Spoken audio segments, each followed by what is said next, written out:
moomee guddi gi ñoom ñoo ko moomee mbay guddi gi yàgg na neex na te metti na te dëgër na kaj loolu affaire bu garaaw la xale xamu ko loolu dafa am miel am plante boo xam ni su guddi gi xaajee la tudd dañ ne 45 minutes avant laalal ñaari cuillère boo laalee ñaari cuillère xoolal da ngay bëri doole da ngay bëri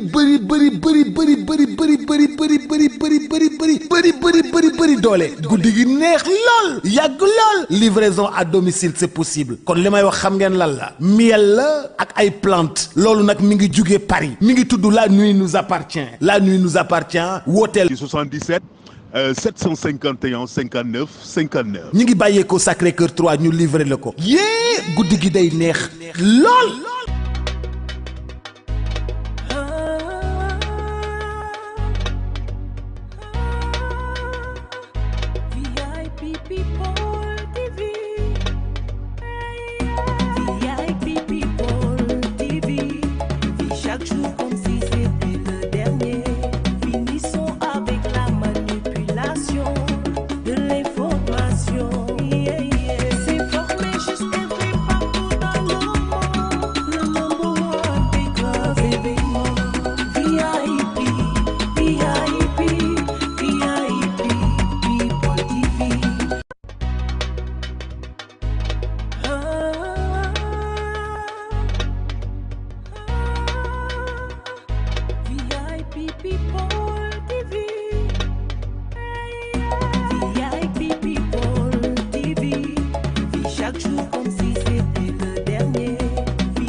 asalaamaaleykum fidèle ami internetu VIP People mbégte ak bànneex saa su ne ngir ñëwaat seen émission 4 sur table comme niñ koy defee mercredi bu jot waxtaanee tolluwaaye réew mi jëm ci langue politique bi waaye tey nag ma daal ci ànd ak ki nga xamante ne moo suñu doyen moom nag à chaque fois rek su may jàkkaarloog moom ci plateau bi damay daal di kontaan ndaxte à chaque fois rek day daal di indi li nga xamante ne moom la askanu Sénégal daal di soxla muy leeral li nga xamante ne moo jëm ci jëmale ko ci li nga xamante ne mooy daal di xew ci réew mi doyen Amadou Moustapha Gueye maa ngi lay nuyu di la ziar di la wax dara la jaam si biir émission 4 sur table. waaw jërëjëf Ndeye Fatou maa ngi lay delloo nuyoo bu baax a baax. di am mbégte saa su nekk di ñëw fii ci 4 sur table. di weccee ak yéen di fekk sama mbokk sama doomu ndey Tange Tandian. di nuyu nag internautes yi nga xam ne yëpp ñoom ñoo ñuy faral di suivre. ci réew mi ak ci bitim réew. di ñaan yàlla nag waxtaan wi nga xam ni moom la ñu seq. mu doon loo xam ne li ciy génn yëpp day doon luy gindi askanu Sénégal. waaw parce que fi mu nekk nii moom gindiku nag dafa jot wax dëgg yàlla. voilà.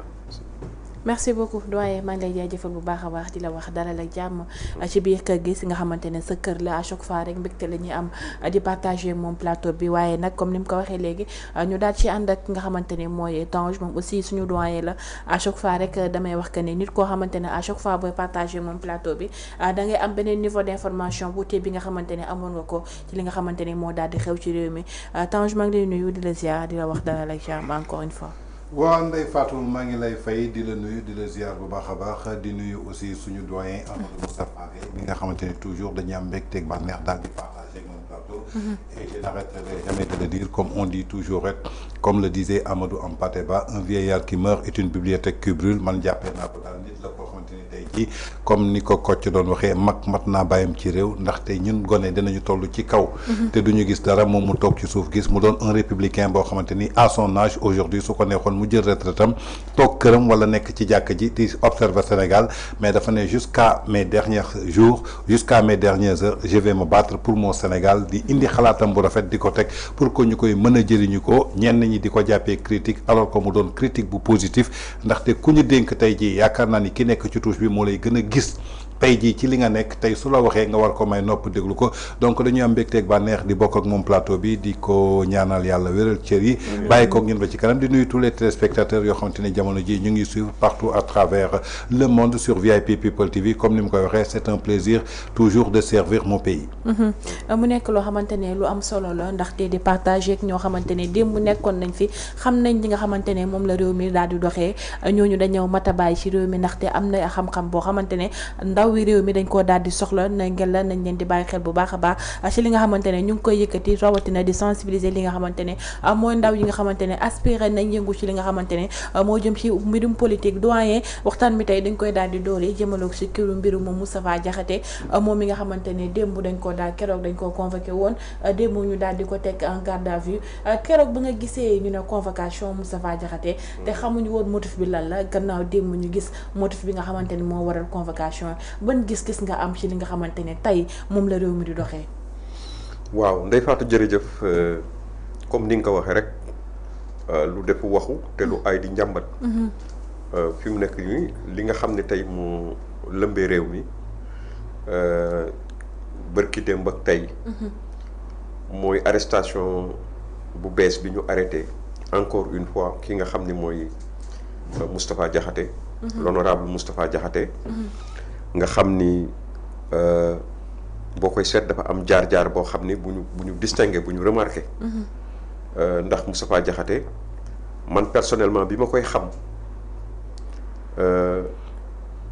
maa ngi ko xamee ci jamono yi nga xam ne mooy année 2000. 99 2000. nga xam ni dama nekkoon ci benn structure boo xam ni sama benn ndijaay moo ko doon jiite muy Ridwanullah alayhi Babacar Touré bu Sud Quotidien. Sud Communication. ma nekk ci benn structure am bu ñuy wax Sargal investissement mais xam nga Sargal ak Sud benn la. te it ñaari kilifteef yëpp moom moo ko yore woon. et yàlla dimbale ma nag ba nga xam ni comme nous étions très branchés politique lépp lu Sud di def rek dafa mel ni ñun Sud lañ doon liggéeyee ndax même ci ay añ ak reer ak yooyu yëpp ñoo koy bokk ak journalistes yi.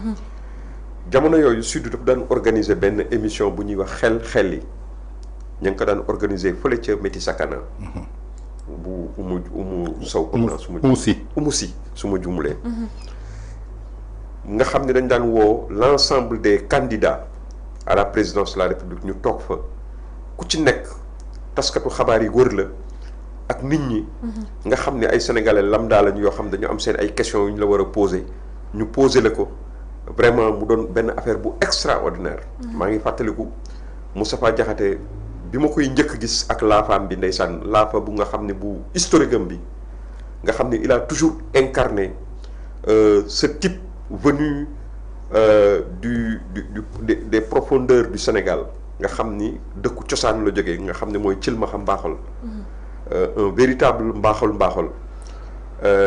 ni mu doon ñëwee maa ngi janoog moom mu doon koo xam ni président Ablaye Wade moo doon leader am parce que jamono yooyu même bu dul leader am sax parce que moom xam nañ ni Cheikh Anta Diop la mës a gëm et tout mais booba Cheikh Anta jóge na fi.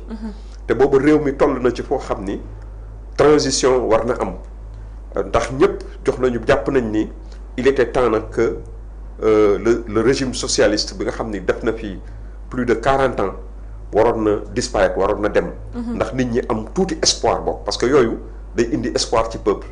xam naa ni pour toutes ces raisons moo taxoon aussi moom mu greffé wu ci maître Ablaye Wade donc ci noonu teewul mais mi ngi man li ma gën a ci bés boobu laa ko remarqué maa ngi fàttaliku question yu pertinente yi mu doon posé maître Wade.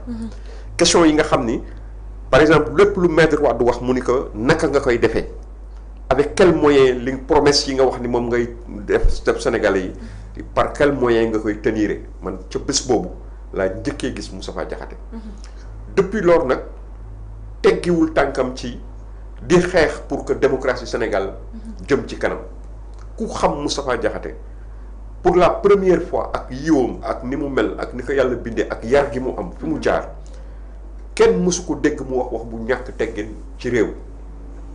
Moustapha Diakhaté ànd na ak Cheikh Anta Diop ànd na ak Ablaye Wade ànd ak président Macky Sall mais mësul dem nekk dans des oppositions yu dëgër pur et dur mais kenn mësul dégg ñu ni Moustapha Diakhaté jàpp nañ ko ci police wala ci gendarmerie parce que dafa wax bu nga xam ni tegginuwul kon boobaak léegi ñu koy gis ba yàlla def nag àddina di dox ba yàlla boole ñu benn xarit boo xam ne ñun ñaar ñoo ko bokk muy jëm si yàlla Cheikh Mbeng ancien DG premier DG de la CMU agence de la couverture maladie universelle may nekk ak moom di jaxasoo ak moom am na sax sama ay ngénte doom yoo xam ni ñëw na ci ngir amitié ñuy reerandoo di bokkandoo lu nekk ak Karim Cissé ak le ministre Ismaïla Madior Fall et tout donc nit la koo xam ni xam naa ko mën na am lu nga xam ni moo ko def xam naa ko lu mu def lu xam naa ko xam naa ni nitu fit la goo xam ni ak nitu patriote la boo xam ni lépp loo xam ni day jëriñ réewam rek dana ko def et ñu gis nag ni première fois bi ñu ko jàppee ci jàpp goo xam ni ñëpp dañ ko ñaawlu ñu ni xëy na erreur la woon lu mel ni dootul amati tey ñu gis ni mais dabbaliwaat nañu la ñu defoon def nañu lu ko gën a grawati encore mooy téye ko dans les liens de la détention ci lu nga xam ni wax dëgg yàlla ku ko dégg xam ni wax dëgg yàlla dañ ko bëgg rek créer problème moo tax ñu def ko ñuy ñaawlu loolu au plus haut point dañ koy ñaawlu ba ñaawlu mën a yem parce que li tax ñu koy ñaawlu mooy Moustapha Diakhaté li mu def liñ koy reproché bokk mooy dañu ni ñun buñ ko jàppee dañu ni lan moo tax ñu jàpp ko ñun ñëpp dañu jaaxle ci loolu parce que ci julli gi ak noonu dégguñu fi fenn lu particulier lu nga xam ni mën nañ ci taxaw sax ni Moustapha Diakhaté wax na ko loo xam ni xëy na mën na ko indil benn tolof mais bi ñu waxee mbir mi lan avocat yi waxee lan lañ koy reproché mais man ni la Sénégal même ñi ànd ak Pastef sax dañu taf seen loxo seen gémmiñ ñu ci bëri dañu taxaw ñaawlu loolu parce que tamit nga gis ni mag ku day ni Moustapha ku toll ni Moustapha Diakhaté ci réew mi nekk ancien parlementaire député à l'Assemblée nationale nekk président de groupe parlementaire nekk ministre conseiller du président de la République chef de cabinet am un septuagénaire koo xam ne am na juróom-ñaar fukki at ci réewum Sénégal xam nga ni kooku ku la ni sangul sa taar la bëggal surtout ça su fekkee ni moom ak li mu xam ci république ni muy doxe su gisee lu mel ni ki loolu ni mu gis te ñépp gis ko te di ko ñaawlu te yàgg ko ñaawlu ñun dañ ko yàgg ñaaw am na fi temps yu nga xam ni dañ doon wax naan lu tax ñuy reprocher Ousmane Sonko mi ngi dox ci tapis rouge ak nangam fekk ni ñun dañu jàpp ni président de la république c'est une institution nit la koo xam ni du caageenu jëmmam moom en tant que tel président Diomaye Faye rek noonu déedéet mais dañu dekk ni mooy le chef supérieur des armées du Sénégal nekk clé de voûte des institutions nekk la première institution du pays donc ku mel ne moom ku mel ne président de la république dafa am gëdd ak dayoo boo xam ni mooy dañ koy war a observer dañ ko war a respecter donc bu taxawee wax ni waa Pastef dañu am les gens qui sont issus de Pastef et qui aujourd'hui sont aux affaires ils ont des problèmes avec le protocole ils doivent se conformer au protocole yoo xam ni moom moo nekk en vigueur dans notre pays et dans tous les autres pays du monde wax dëgg yàlla dimbali leen quelque part moom moo tax et je rappelle que le président Diomaye ba muy doog a toog moo fi taxaw ñépp dégg ko mu ni man ku may critiquer sax damay jéem a jàng ci li ngay critiquer ndax mën na ma jëriñ wala mënumaa jëriñ su ma mënee jëriñ ma jëfandikoo ko su ma mënul jëriñ aussi ma tekk dans le cadre de la démocratie ndax nit ñi am nañu sañ-sañu wax ak critiquer yaakaar naa ni li Moustapha Diakhaté wax mooy simplement ñii respecté wuñu protocole te respecté wuñu protocole ça c'est la vérité ils ne respectent pas le protocole établi parce que président de la République buy dox ci kanam premier ministre ak président de l'Assemblée nationale ku ci nekk am na fu la yoon fu la protocole sant nga taxaw fa nga mu taxawee ko dinaa la ci jox benn exemple nga xam ni man ci sama bopp nga xam ni du ma koo xam ni sax dama nekk ci protocole tënk na ma wala dara sama directeur général ki ma la tudd léegi Cheikh Mbeng yàlla na ko yàlla yërëm ba mu nekkee DG wu CMU nga xam ni sama xaritu juróom fukki at la ba ma amee 13 ans la ñu xamante mu gën ma nekk ndaw ma am 13 ans la ñu xamante di ànd mosuñu tàqalikoo lépp ñoo ko bokk dañuy werante ci lu ne dañuy waxante ci lu ne ba mu nekkee sama DG mais yenn saa yi dañuy daje ci buntu ascenseur day bëgg indi familiarité sama diggante ak moom mu lay demee na dama naan DG bonjour DG daal di romb jaar ca escalier yi bàyyi ka ascenseur bi. par respect.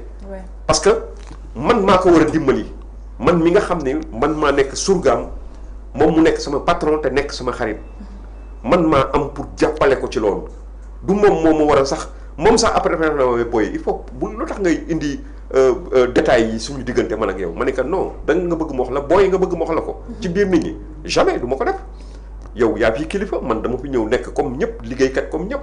dama war a conformer wu comme ñëpp ni ñu war a mel loolu mooy un homme d'état un homme d'état day jël boppam teg ko ci ginnaaw jël intérêt général intérêt réew mi teg ko ci kanam. tey jàpp naa ni normalement comme le président de la république moom mooy njiitu réew mi moo war a nekk ci kanam suy dox. président assemblée nationale mooy deuxième personnalité de l'état moo ko war a dand tuuti nekk ci ginnaawam premier ministre nga xam ni kenn falu ko moom moo ko nommé le président de la république alarba bu nekk wala ajjuma bu nekk suivant moom bëgg-bëggam. président de la république mën na ni kii kat nekkatul sama premier ministre mu daal di dellu këram.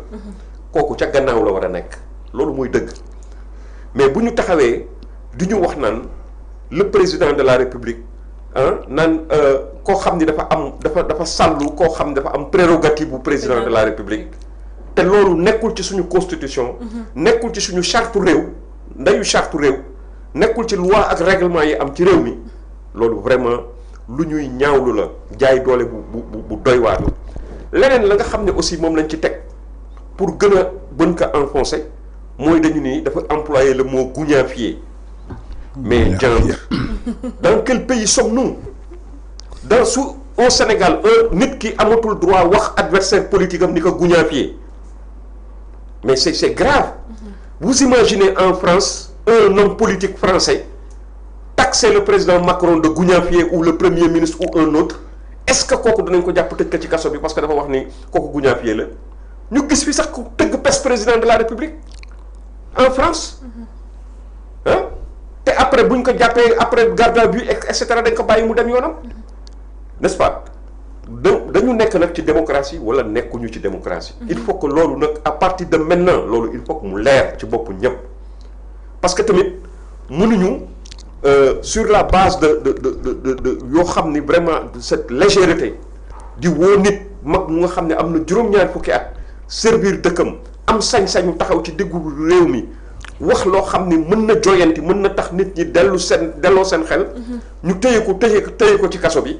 wala téye ko ci ay garde à vue wala yu demee noonu di ko sonal parce que condition ya mu nekkee fële ca garde à vue bi sax mais nit ñaa ngi koy commenté waaw nit ñaa ngi koy commenté parce que bu ñu demee ba di jël ay lunettes am di jël ay maanaam livre bu mu yore wala ay garabam loolu ça pose problème Moustapha Diakhaté c'est pas un malfaiteur c'est nit ku mag mu yiw la boo xam ne ku yàlla teral ku nekk ci réew mi nag nit ñi nag mënoo ñëpp ànd ak yow c'est pas possible soo am yow na nga taxawee woon ci réew mi moom président Ousmane Sonko bu Pastef la mu wax ci réew mi ci ay kilifa mu yëkkati ay kàddu tekk ci seen kaw ma ni la benn sénégalais boo xam ni nit ku baax nga ku nekk ci réew mi sa juróom-ñaari junni xel du sax ragal mais sa xel ak sa éducation mayu la nga taxaw ci biir réew mi janoog lu day ni ko juge d'instruction naan ko dafay fenn duñ ko wax mukk ci àddina moom def na ko fi taxaw na wax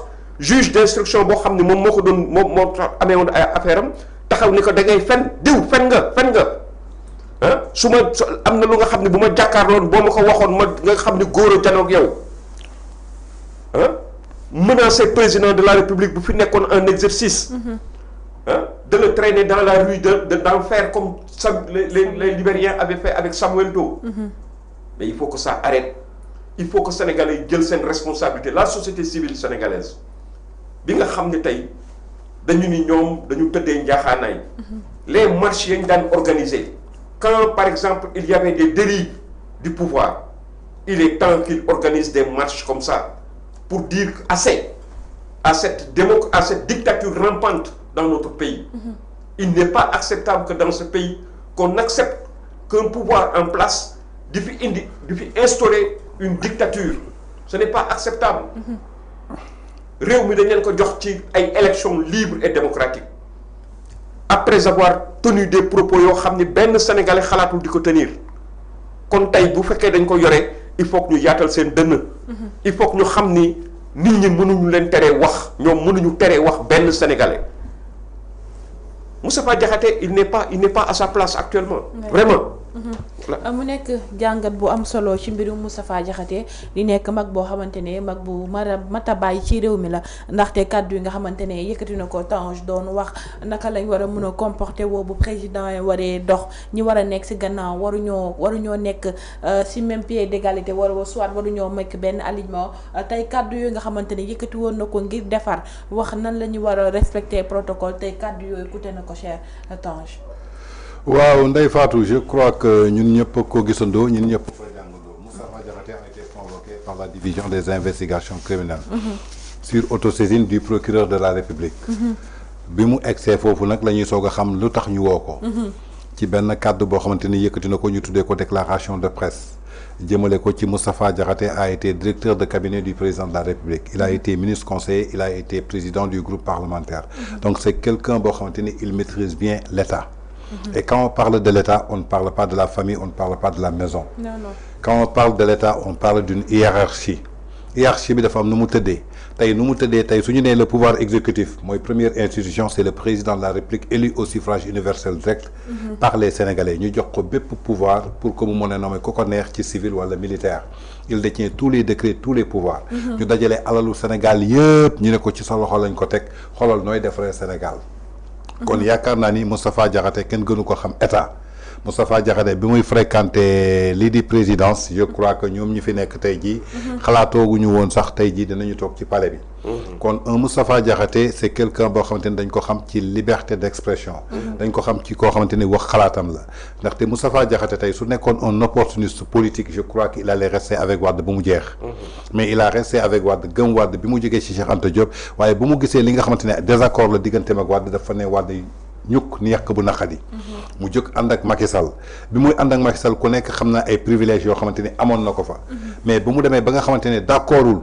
ci position bi nga xamante ni Macky Sall jël na ko mu wonee boppam ci côté peuple bi la nekk je crois que il a été la première personne à dire non pour un troisième mandat ca ba muy teel pour que alerter ko dànkaafu ko tey su dee am na beneen parti wala Yewwi Askan bi utiliser nañu baat boobu ba xeexee ko ba jot nguur gi tey yaakaar naa ni Moustapha Diakhaté moo leen ci jiitu te jamono jooju dafa taxoon caq su ko neexoon ne muut noppi ni ñëpp di am li mu bëgg kon kooku tey pour distinguer position am dafa nekk ci côté peuple du sénégalais doon na loo xamante ni kenn dootu ko laam-laamee lañ ko jàppee nag maanaam dafa doon corriger ku nekk xam na ni protocole présidentiel dafa am nu muy doxee protocole militaire dafa am nu muy doxee tey un général du nekk di dox yow lieutenant bi wala capitaine bi nga ne da ngay toll ak moom benn niveau Vraiment. xalaatoo ko tey sa commandant gendarmerie wala police su taxawee yow ci sa bopp da ngay taxaw garde à vous au repos ngay def Absolument.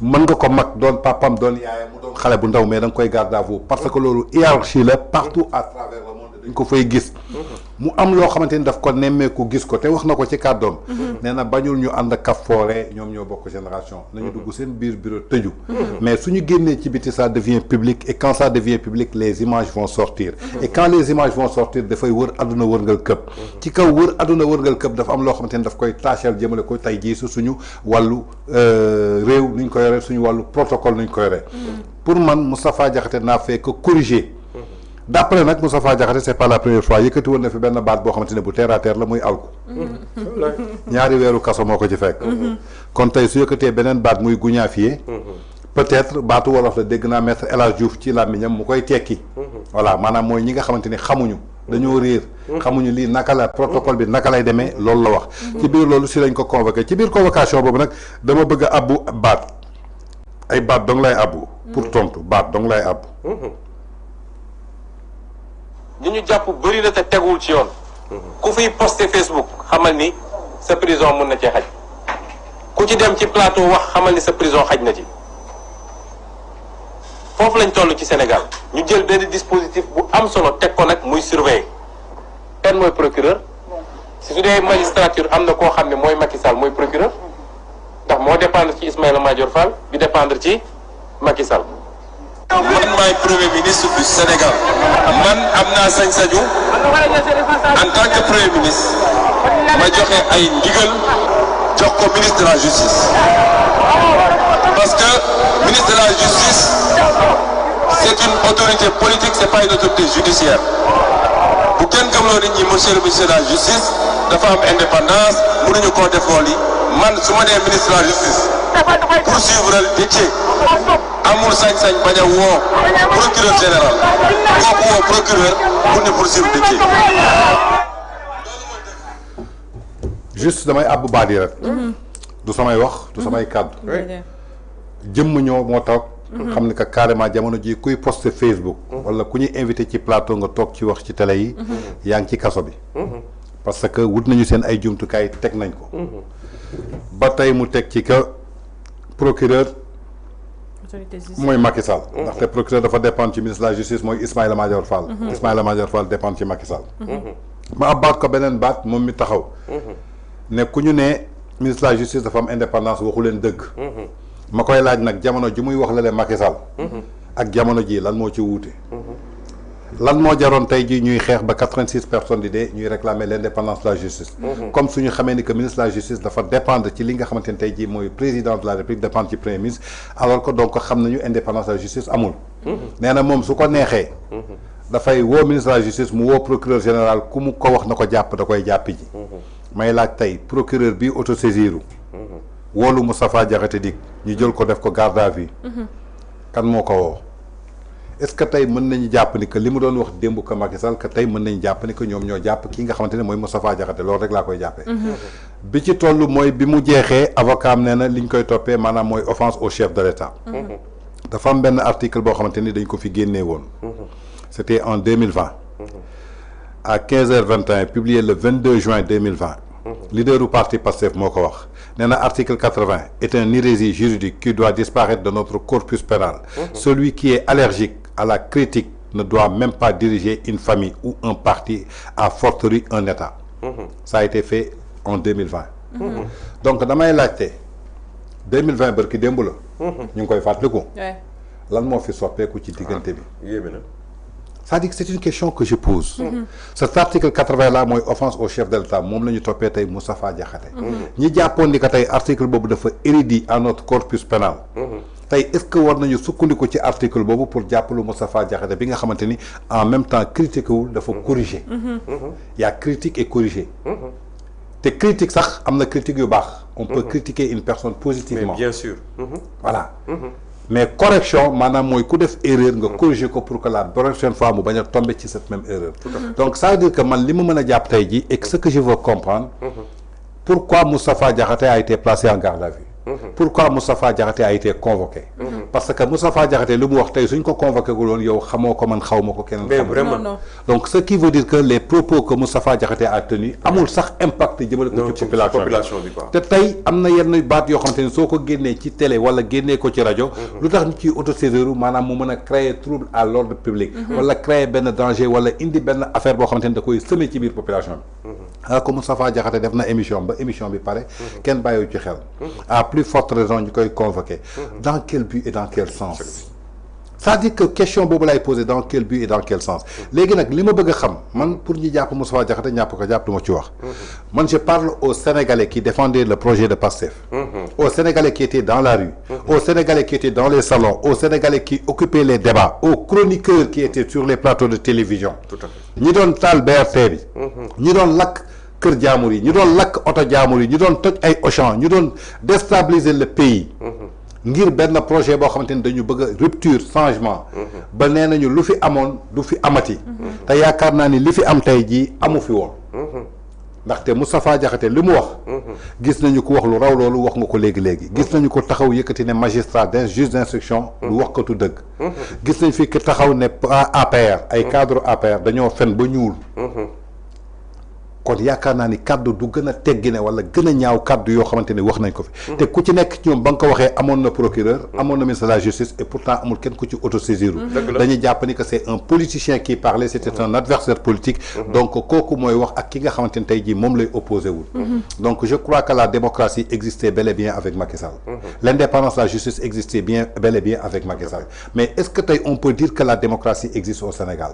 vu que Oumar Sow a donné son opinion en tant que politicien, cadre de l'APR, ñu jàpp ko ci propos yooyu. C'était pas un journaliste qui parlait, c'était pas un chroniqueur qui parlait, c'était pas une personne qui donnait de l'information qui parlait. Un homme politique. Et pourtant dañ ko jàpp tëj ko ci kaso bi. Y a pas quoi boo xamante ni tey jii ay cadre APR ñoom ñëpp waxuñu ko fi. Et pourtant ma ngi ci kaso ba. Et pourtant Birame Souleye Diop taxaw na fi wax fi lu gën a dangereux. Accusé du Sénégal ba pare accusé président Alassane Ouattara. Et pourtant dañ ko ñaan ne jarul muy dugg dañ ko bàyyi. Parce que c'est un politicien. Est-ce que tey ça vaut la peine? Un président de la République qui nous appelle au dialogue le 28 mai. Pendant 4 jours. C'est paradoxal. ñuy woote cohésion nationale cohésion sociale. ñu jógee fa julli tabaski. samedi. mu ne jàmm lay woote ci Sénégal. ñu xëy altine. ñu yónnee Moustapha Diakhaté convocation. ci li nga xamante ni tey jii sénégalais yëpp jàpp nañu c'est terre à terre. man gisuma ci dara loo xamante ni tey jii. am na ngaañ man personnellement. xëy na nag ñoom ñi ko jàpp ñi xam loi gis nañ ko ci. mais man gisuma ko ci. am na ku saaga bërki démb mais bi mu saagay ñëpp xam nañu lu mu def du yoon. dëgg yàlla parce que loolu dafa flagrant. kon donc je crois que aujourd'hui dañu war a delloosiwaat suñuy xel. ñi yor boppu Sénégal xam nañu qu'on ne peut pas vouloir le pour et le contre mënuñu woote jàmm. woote dialogue national tey ba pare ñuy gis genre yi. fan lay cohésion di ñëwee. fan lay apaisement di ñëwee fan lay confiance di ñëwee donc ça donne raison ñi nga xamante ni démb dañu gisoon ni ko dem teg seen tànk ci dialogue bi c'était pas nécessaire. Absolument. Donc félicitations aux personnes de l'APR qui ont choisi de ne pas participer. Félicitations à NFA félicitations à Bougane Gueye Dany félicitations à Barthélémy Diaz. tey ñi demoon ci dialogue ba lan mooy conclusion dialogue ba tey lan lañ fa jëlee est-ce que sénégalais yi gis nañu benn changement ci ñoom tabaski bii ñu génn est-ce que am na sénégalais boo xamante ni gis nga tey ji changement ci sa dund tey la tabaski gën a métti est-ce que am na sénégalais bu gis ni que tey problème bi ñu amoon muy la justice tey jii justice boobu sénégalais yi amaat nañu confiance renouvelé nañu benn confiance ak moom mais tey la sénégalais yi gën a jombi tey la sénégalais yi gën a waalu plus particulièrement yaa ngi koy dénonce léegi par rapport à ces conditions de détention en garde à vue démb gis naa Bah Diakhaté bind ko ne ay lunettes am sax dañ ko nangu ki nga xamante ne dafa am problème vision nga nangu ay lunettes am lan moo la ci jublu su dee li Bah Diakhaté bind posté am na lan moo ko ci jublu alors que démb ñoom ñi ngi taxaw fii si seen ay loi d'amnistie di wax ay crime ak ay torture ak nangam sangam mais torture weesuwul nga jàpp nit en garde à vue maanaam mooy lan xëy na benn procédure la bu ñuy téye nga ne yow da nga ko ciy jéem a humilier da nga ko ciy jéem a toroxal da nga ko ciy jéem a yóbbuwaaleel alors que yow démb yaa ngi xeex torture ba jël président Macky Sall di ko toppee loolu xanaa ñoom xamuñu loolu mën na leen topp d'autant plus que ñoom ñoo jël haute cour de justice sekk fii Macky Sall bi ñuy toppee trahison dañ ko war a extrader indiwaat ko Sénégal c'est-à-dire que parfois man damay am problème pour mën a comprendre am li nga xamante ne mooy cohérence par rapport ak ñoom li ñuy wax ak jëf yi nga xamante ni tey jii ñu ngi koy gis ñu koy pratiquer je crois que la place de Moustapha Diakhaté c'est pas en garde à vue nañ ko bàyyi mu ñibbi këram su dee nag Moustapha Diakhaté daf leen di déranger comme je l'ai dit hier je vais le répéter su ñu nekkee ci régime dictatorial ñu xamal ni ko désormais Sénégal ci régime dictateur la nekk amul kenn ku amati sañ-sañ wax lenn la ñu wax toog leen ngeen xool su dee bëgg na wax li weex ñi nee nañu weex na ngeen ne tal suñu nee ñuul na ngeen ne kukk bu kenn joxeete xalaatam su boobaa ñu xam ban réew la ñu nekk su boobaa ku nekk jël décision am su ko defee procureur du sonn waa dig du ñu sonn. donc je crois que loolu rek laa ciy def commentaire Ndeye Fatou. mu nekk lu am solo ku mel ni Moustapha Diakhaté ñu ne da doon mel ni lu doon corriger waaye correction bi nga xamante ne bëggoon na koo des jëm nga xamante ne moo jëm ci protocole ak li nga xamante ne moom la état di doxee tey ci jamono ji moom Moustapha Diakhaté caabi daal dina ko féete gannaaw ba tey sax ñu naan Moustapha Diakhaté devant le procureur mu nekk laaj yu am solo boo xamante ne doyen laajte na ko tant aussi laajte na ko ndax li nga xamante ne ndax dëkk démocratie lañ nekk ba tey bu fekkee ñu ngi si ñu wax ñu ko bu fekkee nekkuñu si tamit aussi jot nañu daal ñu si wax li nga xamante ne moom lañ daal di nemmeeku ci réew mi ndaxte day nuru daal di leneen loo xamante ne saa fonte nañ ko woon wala soit tàmm nañ ko ci réew mi ndax ñu ngi naan lu ñuy wax que ne Moustapha Diakhaté mag la comme ni nga ko waxee léegi Tange wax na ko léegi quand un vieillard meurt c'est comme une bibliothèque qui brûle mu nekk mag yoo xamante ne mag yu mat a bàyyi si réew mi la mag yoo xamante ne bu ñu waxee rek askanu Sénégal war nañ see jëlee jàngat bu mu ci ay tay Moustapha Diakhaté wax caabi daal di ko féetee gannaaw mu nekk loo xamante ne kenn rafetlu ko benn yoon si kàddu yi nga xamante ne nee nañ jàpp nañ ko offense au chef de l'État lañ koy daal di woowee waaye bu ñu jógee si li nga xamante ne mooy mbiru Moustapha Diakhaté dañuy dem su ko mel ni Alioune Tine yaa ngi doon waati laaj ci société civile bi tiré si li nga xamante ne mooy Ousmane Sonko mu ngi naan bu moytul li nga xamante ne on finira par créer des zéros politiques par si nga xamante ne moo jëm ci détention yi waaye waaw bala may ñëw ci loolu Ndeye Fatou dama bëgg rek nga may ma ñu déglu lii quoi jox ko ségan blanc dem toog di ñaxtu nit ñu sommes en démocratie da nga koy fal sur la base de ay digg yu mu jëloon. maa ngi fàttaliku président Macky Sall dafa ñëw ne gestion sobre et vertueuse ak yeneen. bu loolu weesoo da nga koy surveiller di xool fu mu jëm. ñu war a fexe ba suñu gannaaw man demee su ëllëg suñu jógee ñu ne Sonko ñu doy nañ ko fal mais bu ñu ne fal nañu Sonko rek nañ dem toogaat di xaar prochaine élection nañu seet fu mu teg tànkam bu dee dafa commencé génn yoon nag ñu ne ko déet su bañee nit ñi woon ko ni nag comme dit la constitution la souveraineté appartient au peuple qui la délègue. il n'est que délégataire. loolu la brésilien yi def loolu la keneen ak keneen def ba tax sax wax naa ko ci livre bi il faut que ñu changer le type de responsabilité. Voilà. Je pense que lii quelle différence il y a-t-il entre les deux Ousmane Sonko. Ousmane Sonko bi nga xam ne moom moo doon promulguer conseil yi aux Sénégalais. Au cas où même moom ñu joxoon ko responsabilité à la tête de l'État du Sénégal.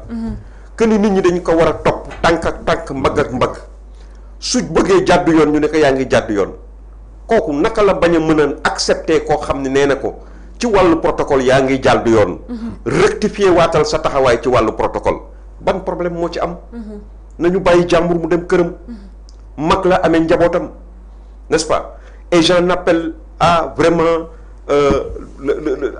à l'UNTIN et à l'ensemble de la société civile sénégalaise. yi nga xam ne ñoom bokk au moins nekkoon nañu ay véritable soutien wu Ousmane Sonko et le PASTEF dans un passé récent. taxaw nañu gëmloo Sénégalais ni ñii dañ leen di noot dañ leen di teg lu nga xam ne teguwul tey ñoom gis nañu ñoom ci seen bopp ñooñu ñu jàppale woon taxawu leen gis nañu ñoom ñoo taxaw ci tànku yooyu tànku noot Sénégalais yi. parce que noot nit mënul weesu nga jël par exemple taxaw naan am na koo xam ni dañu laal ko parce que jàpp naa ni du président Diomaye moom moo war a respecter protocole. moom moo jiitu. ñi nekk ci ginnaawam ñoo war a respecter protocole bi. donc le président Diomaye ne xel ku am xel ku nekk xam nga ni le président Diomaye n'est pas visé parce que c'est le chef de l'État. C'est les gens qui sont derrière lui qui doivent respecter le protocole. Au-delà des liens d'amitié qui peuvent exister entre ñoom ak le président de la République ou de familiarité ñoom ñoo war a negam doom ju mu jur wala woy juróom bi ko jur sax bu nekkoon ci barab boobu am na taxawaay bu mu war a taxaw bu dul taxaw ñëw jaxasoog moom. parce que yoon moo ko mayewul. mais wax dëgg yàlla ñoom ñoo ko war a def pourquoi ñu bëgg ko féetal le président de la République le président n'est pas visé. tey ñoom bu ñu taxawee fii di wax nit ñi ay ni guñaafiye dañ koy ñaawlu guñaafiye mooy lan moo wutalee guñaafiye ak kuluna guñaafiye xam nga mooy lan boo ko doon traduire ci wolof. Samba Sula Bali wolof bu ko doon Samba Sula Bali nga mooy nit koo xam ni tekki woo dara tu ne représentes rien du tout loolu mooy guñaafiye. mais lan mooy différence su kuluna ak Samba Sula Bali ñoom bés ñaata yoon la ñu taxaw seen ay directeurs généraux nga xam ne dañ fi nekk ñu leen di dégg gis bés bu nekk ñu taxaw ci télé yi ak plateau yi di taxé nit ñi de kuluna di ko posté ci seen Facebook yi. waa APR yi nangam lañu waa lii nangam lañu et cetera est-ce que loolu procureur bi woo na leen pour laaj leen lu tax ngeen di employer le mot guñaafiye mais les gens yi nga xam ne ñi ngi tagg le président Diomaye ak di tagg Sonko est-ce que woo nañ leen ci parce que dañuy tagg Sonko ak dañuy tagg Diomaye mais ku sañul wax ni oui war nga mën a sañ wax ni non nous sommes dans une république démocratique. Ceux qui sont avec eux sont en train de leur tresser des lauriers. Nous qui ne sommes pas avec eux, nous cherchons véritablement à reconquérir le pouvoir et nous exploitons toutes leurs fautes. Et nous mettons ça sur la place publique. Et de droit. Si maintenant ils veulent nous imposer, s'ils veulent nous empêcher de jouir des droits que la République, que la Constitution nous donne, mais ça pose problème. On n'est plus dans un cadre démocratique. Ce qui n'est pas acceptable et ce qui n'est pas possible. Ils ont beau tenter, ils ont beau essayer de rompre les Sénégalais, de les mettre sous leur juron, de les empêcher de parler, de les museler, mais ça ne passera pas. Parce que lu ëpp lu ñu mën a def mooy rey li ëpp li ñu mën a def nit mooy rey ko. dugal ko ci kaso du dara parce que boo dugalee nit ci kaso te tegu doo ko ci yoon mais du gàcce nit ku dem kaso ci parce que damay taxaw défendre sama point de vue dama défendre sama réew loolu du gàcce du métit du sax métit loolu élévation la yëkkatiku la ñaata nitu yàlla yu baax yu ñu xam ci réew mi la ñu jàpp injustement dugal leen dans des liens de la détention pendant des années et des années et des années lan lañ ci jëlee yokkute rek lañ ci jëlee la preuve ñoom bu ñu xooloon tuuti ci seen bopp rek yaakaar naa ni doy na exemple doy na ci ñoom nit koo xam dañ la jëlee ci prison nga wëlbatiku quelques semaines après tu te retrouves dans le palais tu retrouves nga ñu ni yow yaay le chef de l'État du Sénégal donc nañu delloo ci seen xel te xam ni réew mi ñoo ko bokk liñ leen di xaare li leen Sénégalais di xaare du ay jàpp ay nit di leen dugg la preuve yow yaa ngi jëm ci jóge ci dialogue national ni da ngeen di waxtaan li nga xam ne ñun moom lañ doon reprocher opposition bi demoon ci dialogue bi mooy li Tange Tandian wax léegi xam nga ñun waxoon nañ leen ne leen bañuñu dialogue am mais au préalable les gens doivent discuter sur quoi on doit dialoguer. Ouais.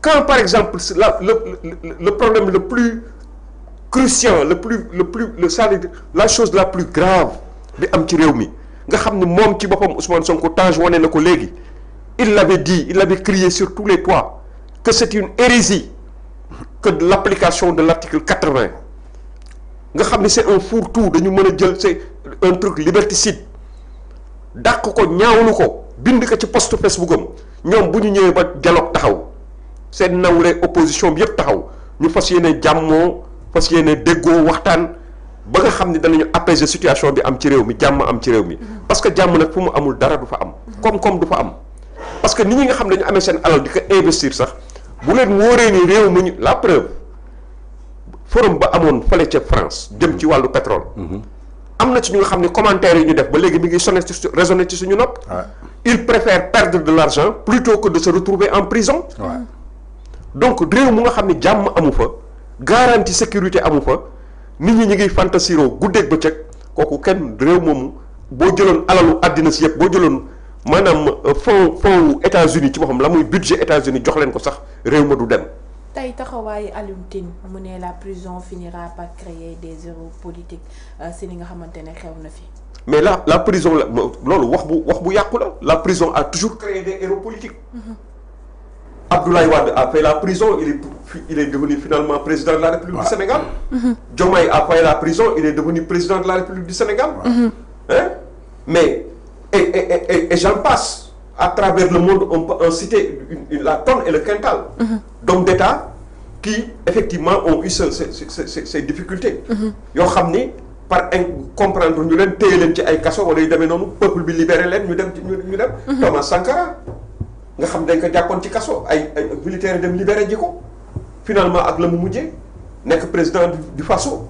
Donc pour dire que ni xam nga kaso lan moo ciy gàcce. nga sàcc. wala nga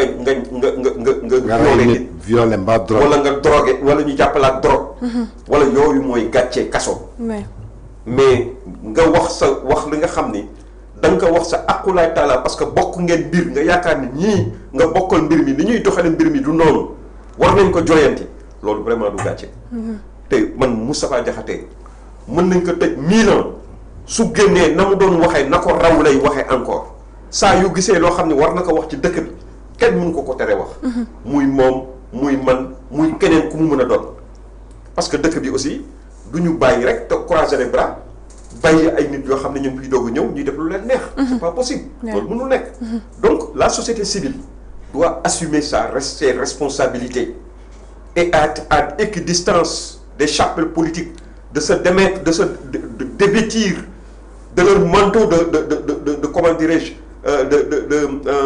parrain de Pastef. Il est temps qu'ils le fassent. Ce ne sont pas des déclarations comme ça qui suffisent. Il est temps qu'ils s'assument. Nit ñi mën a xam ne boobu au moins dañu nekkoon ci erreur parce que ce qui est en train de se passer dans ce pays mais c'est extrêmement grave xam nga barki démb rek maa ngi koy posté ci sama Facebook benn conférence de presse boo xam ni Motembo moo ko doon def un grand écrivain guinéen boo xam ni qui était scandalisé à ses côtés il y avait Ibrahima suma jumule Diallo du FNDC de Guinée moom li mu ñaawlu man fekk na la veille rek maa ngi wax lu mel noonu li ma ragal ci réew mi mooy benn cycle fayonte ko boo xam ne day am ci réew mi de régime en régime nga xam ne saa yu kenn toogee ma ngay xalaat ni diwkat ba mu fi nekkee nii la ma def na la ma def mu ngi wax moom Guinée ni mu doon amee nga xam ne depuis Sékou Touré ba mu génnee àdduna dañoo jàpp rek ñëpp ko remplacé dañu jàpp famille yu Sékou Touré dugal ci kaso bi ay doomam ay jabaram ay mbokkam ñëpp ñu dugal ci kaso bi def nañu defuñu seetuñu loolu nga gis Sékou Touré ba mu fi jógee kaka remplacé di Alpha Condé di machin Lansana Conté moom it ba ñu ko coup d'état ba mu fi jógee plutôt dañu jël ay mbokkam dugal ci biir kaso bi ay njabootam ay cousin am et cetera sans savoir ndax def nañu wala defuñu parce que jege nañu ko ñu gis ni tamit ka nga xam ne moo ko coup d'état ñëw toog ka jëloon nguur gi ba mu génnee àddina muy le Camara Dadis Camara moom it noonu ba mu fi jógee gis nga ni ñu ko def ak ay mbokkam donc waa ji il pose la question de savoir comme Alpha Condé aussi noonu lañ ko def jàpp ay njabootam ak ay mbokkam dal di tëj ci kaso bi kii fi nekk tey xanaa bu fi jógee moom it gars yi noonu la ñuy def donc c'est un cycle boo xam ni on doit tout faire pour éviter ça au Sénégal Sénégal xamul loolu Sénégal lu mu xam mooy wote jot ñu dem ci urne yi ku nekk xam kan balaa guddi bala ñuy tëdd ñu xam kan moo falu n'est-ce pas du pays boo xam ne dañ ko këf du pays boo xam ne dañ fiy nekk di def ay vendetta ak di def ay vengeance nañu delloo si seen xel déjà ils ne réussissent rien économiquement absolument rien le pays est à genoux on ne le dira jamais assez ce pays aujourd'hui est dans des problèmes économiques mais yu criards vraiment donc il est waxuñu leen loolu sax au moins mais ni ñu jàmmal ñu bopp bàyyi nit ñi ñu am sañ-sañu taxaw wax leen ne leen du nii la parce que ku xamul dañ naan la du nii la parce que ku xam dëgg xam protocole xam na muy demee am na loo xam ni kenn du la ko wax yaa koy xamal sa bopp ak loo jege président de la république war nga xam ni président bu taxawee ci kanam da nga war a dand da nga war a nekk ci ginnaawam président assemblée war a nekk ci ginnaawam bañ nañ ko ba 4 avril par exemple jëlal 4 avril fan nga mës a gisee 4 avril premier ministre di ñëw di mujjee ñëw président de la république amul une fois on l'a vu au camp Dial Diop le premier ministre est venu après que le président de la république soit venu mais ça les gens ont ñëpp scandalisé wu ñëpp ni loolu warul nekk nit ki gëddam nga jox ko ñun xam nga am na ñu nga xam sax naan mais yéen a ngi bëgg dimbale président Diomaye te bëggul ku ko dimbali mais du président Diomaye en tant que tel du moom la personne mais c'est le chef de l'État le chef supérieur des armées un général bu taxawee un lieutenant wala un colonel du ñëw taxaw ci du ko sàllu dañ koy jox cëram dañ koy wax dañ koy wàcce ci wàccuwaayam ñun loolu rek la ñu wax Moustapha Diakhaté c'est tout ce qu'il leur a dit na mu ko waxee nag façon ba mu ko waxee ak ba mu ko waxeewul yëpp ça n'a aucune espèce d'importance li am importance mooy saagawul nit waxul nit lu tegginuwul waxul nit lu jaaduwul li am importance mooy yow nga xam ni kii kat critiqué ni ma ci lim ma critiqué danaa ci jàngat ba bu ëllëgee lu mel noonu danaa ko rectifier voilà mu nekk gis-gis bu am solo ci mbir mi nga xamante ne xew na ci jamono ji ci réew mi mbirum Moustapha Diakhaté ba ku mel ni Alioune Tine daal di ci àddu Tange ñu gis sa démb Alioune Tine ni mu doon mënee combat yi par rapport ak ñi fi nekkoon tey anam bi mu koy mënee wute nag ni mu ko doon defee démb. waaw xam nga da nga ne Alioune Tine ku ne Alioune Tine ne société civile ku ne Sidi Gassama ne société civile ku ne Moundiaye Cissé ne société civile ku ne Babacar Ba forum du justiciable ne société civile la ñu baaxoo woon xam ci société civile maanaam dafa doonoon dañu amoon ay parti politique moom corrélation politique ku ci nekk ak parti bi nga far ak fi nga àndal nga war a défendre intérêt parti boobu da nga doon défendre pour accéder au pouvoir ñu am tey armée maanaam mooy corps militaire ñi xam ne que ñii ay tenue la ñuy sol ñii lii la ñuy défendre ñu am société civile boo xamante ni ñoom ñoo war a nekk yoo xamante ni ay nit yu neutre lañu ay nit yu équidistant lañu ay nit yoo xamante ni tey jii kenn mënta ne ñii lii mooy seen coloration politique wala lii mooy seen coloration religieuse parce que loolu la ñu xamoon ci société civile waaye depuis mars 2021 ba tey jii may wax ak yow di la 11 juin 2025 société civile boo ma ci teg ma wala coloration politique am société civile boo ma fi teg ma wala coloration politique am par rapport ak ay prise de position par rapport ak ay tweetam par rapport ak ay sorteem ak seen réaction ci li nga xamante ne moo xew ci réew mi parce que pour man société civile tey soo fi nekkee nga war a njëkk a xeex li nga xamante ne mooy àq ak yelleefu doomu aadama nga war a xeex liberté d'expression war a xeex liberté de presse depuis 1 an 2 mois liberté d'expression amatul Sénégal. Ça a été bafoué. Liberté de presse amatul Sénégal. Droits humains amatul Sénégal. ndaxte li fi xewoon mars 2021 ba 14 personnes daal ci ñàkk seen bakkan. yaakaar naa ni tey mi ngi xewoon ci benn salon de massage. ci diggante benn xale boo xamante ni muumin la. ak beneen doomu sénégalais. et pourtant tey responsabilité bi nga xamante ni société civile suñ ko jëloon. amaana tey li ñu dund diggante mars 2021 ba 2024 du ñu ko dund. mais wane coloration. wane partisan moo indi loolu. train bi nag su taxawee ci gaar bi. train bi su taxawee ci gaar bi. nga nekk sa buntu kër. ba train bi romb la. nga ñëw ci gaar gi ni naan ana train bi. dina dellu si wala du dellu si. train bi dafa la ñëw jël si. je crois que tu perds ton temps. pour man dama jàpp ni que société civile bi suñu joué woon seen rôle. au moment opportun du ñu egg si fii.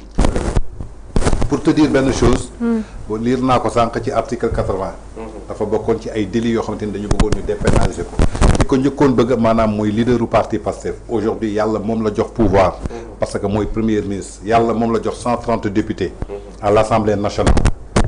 donc jàpp naa ni que tey jii lii nga xamante ni tey jii société civile bëggoon nañ ko. moom mu sàkk woon ko. ci boppam. kon tey ñoom suñu egsee ci pouvoir jarul woon sax dialogue wala ñu koy waxtaane ndaxte ku yor 130 députés loi boo bëgg a jàllale da nga koy jàllale kon ñoom lépp lu ñu gisoon jaarul woon yoon fii tey jii ci réew mi jarul woon ñuy woote dialogue ñu ciy waxtaane dañuy ñëw rek daal di koy changer ndaxte sénégalais yu bëri gëmoon nañ leen ci loolu ba fal leen tey lii nga xamante ni mooy délit de presse ñu dépénaliser ko ñoom waruñu ci woon xaar ma Samba waruñu ci woon xaar ma Demba waroon nañ ko mën a dindi tey lii nga xamante ne mooy caisse noire waroon nañ ko mën a dindi lii nga xamante ni ñu ngi leen koy toppee criminalisation homosexuelle waroon nañ ko mën a dindi parce que kenn santu leen ko woon kenn laaju leen ko woon ñoom ñoo ko jëlal seen coggalu guy yëkkati ko wax ko askan bi ñu nekk dëkku jullit nag ñëpp ànd ceeg ñoom waaye góor jigéen bañ ko pénaliser fii ci Sénégal je crois que 1960 ba tey jii dañ ko pénaliser képp kuñ ci jàpp ñu ngi lay daal ñoom ñoo nag bëgg a yokk ci xar mi karaw ba ñu egsee ci biir nguur gi nag je crois que karaw boobu ñu bëggoon yokk ci xar bi dañ ko waroon jëfee kon tey yaakaar naa ni seen premier échec bu dialogue dafa ñëw ci lii Sidi Gassama bu mu ne ci dialogue bi lan la njëkk a réclamé nañu dépénaliser lépp luy délit d'expression neen dañ ko dépénaliser si la njëkk a jàppanteen ñoom la majorité présidentielle dañ ko ne loolu du fi am du fi dañ mu ne leen nañ dindi article 80 ne du fi am kon lu taxoon démb ñu ne ñu dafa hérésie par rapport ak suñu corpus constitutionnel c'est-à-dire que question boobu laay posé quoi man ki doon wax ak man démb ban langage la doon wax ak man ak ki nekk fii tey ak tey lan la bëgg a jëfee man c'est-à-dire que man loolu laa bëgg a qualifier ndax li ma doon wax démb lu mu gëmoon la wala lu mu gëmul woon la wala lu ma doon wax la pour naxee ma ko pour que ma indi ko au pouvoir est-ce que tey pour bëgg a pouvoir da nga war a nax askan bi loolu il faut que ñu poser wu ci question donc je crois que la société civile li muy wax Alioune Tine amul sens dafa bàyyi ba train bi bàyyi ko fi mu dem parce que am na lu fi xewoon diggante mars 2021 ba ñuy saaga suñuy procureur di saaga suñuy institution xam nga ni loolu du liberté d'expression loolu du wax sa xalaat saaga du wax sa xalaat déedéet jàkkaarloog ni saaga ko wala traité ko de tous les noms loolu du wax sa xalaat et pourtant fii la ñu nekkoon doon ko cautionné amul kenn ku ci ñemee wax amul kenn ku ci ñemee yebbi kon tey suñu taxawee ne la prison est en train de créer des héros politiques moom moo ko mujj wax parce que tous les héros yi nga fi gis tey jii prison moo leen créé ndagam sénégalais yi dañ la rajee fonction publique ñu gis ni ko injustice la ci yow mën laa topp jox la bopp jox la nopp waxutuma nag nag ay doomu sénégalais yoo xamante ne dañuy wax seen xalaat nga jël leen tëj leen ci kaso bi tey le cas de Moustapha Diakhaté doy na le cas de Abdou Nguer lan la def vraiment jusqu'à présent damay poser question lan la def Abdou Nguer wax na xalaatam ñu jël ko yóbbu ko ci kaso ki ngeen ne moom moo ko def mu ñëw ne man la kon donc objectif bi amoon na Abdou Nguer dama ko bëgg a yóbbu ci kaso ba Moustapha Diakhaté amoon na objectif bi dama ko bëgg a yóbbu ci kaso ba Ablaye Ndiaye amoon na objectif dama ko bëgg a yóbbu ci kaso ba et pourtant ki def démb lu flagrant leer nañ saaga ndey ab docteur moo ko defal faux certificat justement faux certificat da dof avocat taxaw présenté ko presse bi ne kii il présente un certificat qui présente des troubles mentaux muy nag maanaam bopp bi wérul dafa dof kan moo ko defal médecin ana médecin bi ngi fii Sénégal nga yóbbul ko procureur bi si justice mun la sa këyit bii nga ma indil sincèreul man temps ñaar su ma indoon këyit boo xamante ni faux usage de faux la mais dañ lay génn ci usage de faux tey kooku démb ñu ngi ko gis ci sa fan soirée Wally Seck mu sol 3 pièces am bu baax di tontu avocat bi di tontu médecin bi di ko naan da ngeen ne dama dof xool leen ndax dof dina mel nii xool leen ndax dof dina ñëw di enjoy boppam dof est-ce que dina dem jëli xaru tabaskeem kon donc je crois que tey lii nga xamante ni mooy barreau des avocats war nañu convoquer l'avocat bi taxawoon wax ak presse yi que kii dafa dof. l'ordre des médecins war nañu poursuivre le médecin qui avait prescrit ce certificat médical. je crois que loolu moo important. ba pare la justice même. dañu war a woo ki nga xam ne moo produire un faux certificat médical.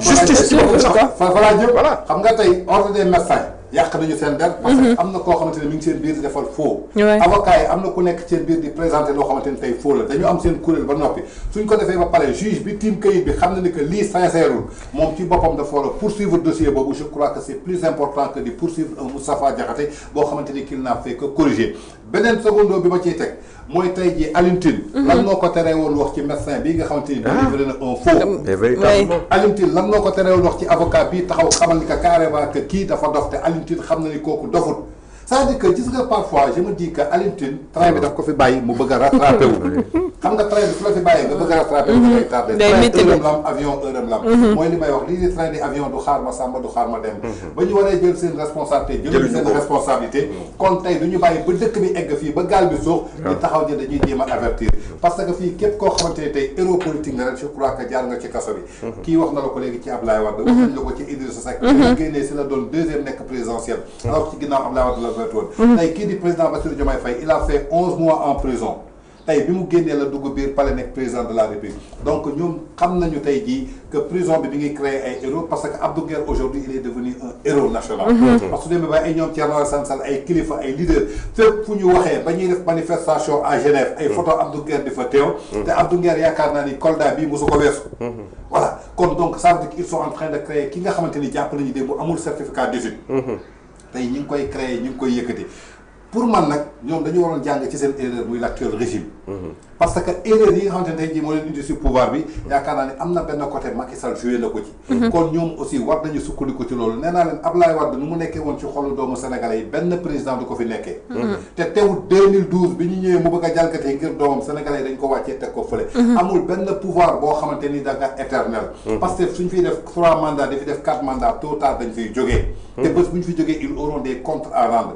et comptes yooyu suñ ko namee rendre tey jii nañu xam ne képp ku mës a bokk ci seen nguur tey jii ñi ngi lay sacrifier dañu xam ne que suba du añ du reer mais lu mat a sóoraale la ndaxte tey seen article 80 bi ñu koy bind en 2020 ku leen ne woon 2025 yéenay nekk fii de da ngeen di jàpp ni ci article 80 duñ ko gëm 2020 2025 je crois que sorewul donc cette question de société civile maanaam seen ay poste ak seen ay amaluñu njëriñ dafa wane ne rek premier échec u dialogue bi jëmale ko tey jii ci dépénaliser bii nga xamante ne Sidi Gassama bëggoon na ko tey ñoom ñu mu demoon wuyu ji war nañu ko carrément li nga bëgg duñ ko def donc dialogue boobu ban sens la moom ma foog ni waxtaan da ngeen di waxtaan trouver consensus alors que yéen a bokkoon benn xalaat APR musul bëgg dépénaliser lii nga xamante ne mooy article 80 Pastef moo ko bëggoon société civile moo ko bëggoon tey ngeen woote dialogue yéen ngeen nekk ci biir ba pare mun leen déggoo ci cadre boobu donc ce qui veut dire que ils sont là pour emprisonner les gens yoo xamante ne ils sont contraires à leurs vœux mu nekk loo xamante ne moo daal di xew ci jamono ji ñëpp di laaj ci Alioune Tine fan la nekkoon bi réew mi gën a lëmbee ay problème jàll na fi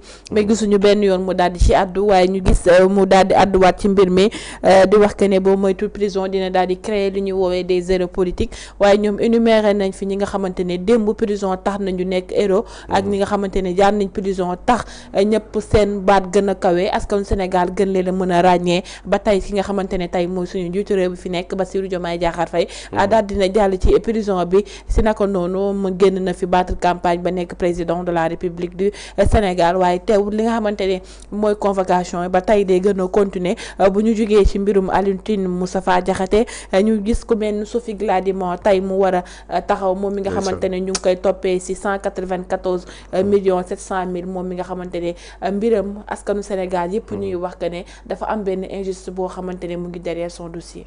voilà gis nga loolu aussi bokk na ci soxna sos aussi arrestation bokk na ci li nga xam ne aussi lu mu metti la parce que li tax mu metti ma mooy su fekkoon dafa am lu mu def lu ni fàng rek kon mën nañ ni sax nattu moo ko dal mu dem dafa tooñ société bi ñu war ko teg fi ñu ko war a teg mais dossier bi ni mu présenté woo niñ ko tegee amul dara loo xam ni war nañ ko ci war a mën a tax ñu jàpp ko téye ko ci kaso parce que loo xam ni yow ñi nga xam ne ñoom ñooy ñi doon liggéey ak moom di ñu bénéficiaire wu marché yooyu ku ci nekk wane nga joxe nga garantie ni kii kat li mu warloo woon ak ñun yépp def na ko ba mu mat sëkk. lan lañ koy reprocher dara rien du tout téye nañ ko parce que bokk na ci beneen langue il faut que ñu am ñu téye jeex na.